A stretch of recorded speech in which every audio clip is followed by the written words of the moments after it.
اللهم في ختام شهر رمضان نسألك يا الله يا كريم يا ذا العطاء يا ذا المنة يا الله، اللهم أمرك نافذ وإليك يرجع الأمر كله.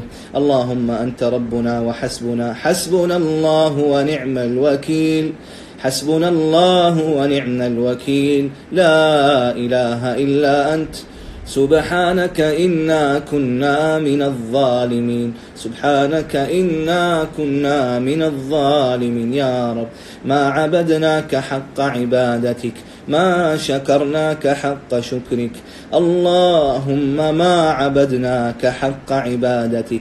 لا إله إلا أنت أعطيتنا الإسلام من غير مسألة، هديتنا علمتنا شفيتنا، ومن كل ما سألناك أعطيتنا، فلك الحمد كثيرا ولك الشكر كثيرا يا رب.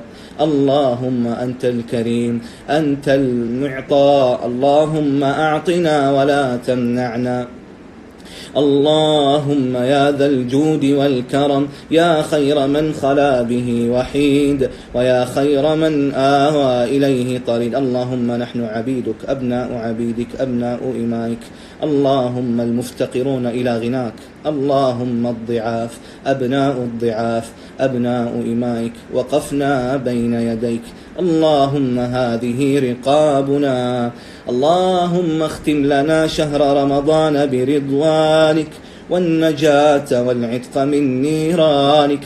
اللهم أعد علينا رمضان أعواما عديدة وأزمنة مديدة ونحن في صحة وسلامة وسعة رزق.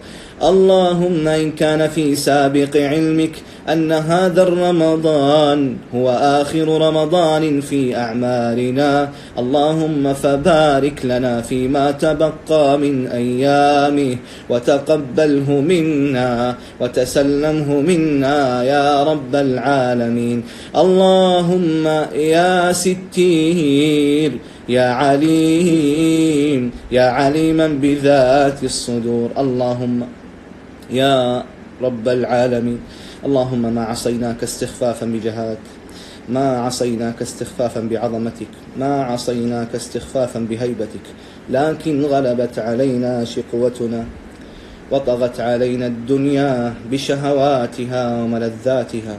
اللهم يا رب يا رب، اللهم عاملنا بما أنت أهله، اللهم عاملنا بما أنت أهله، ولا تعاملنا بما نحن أهله.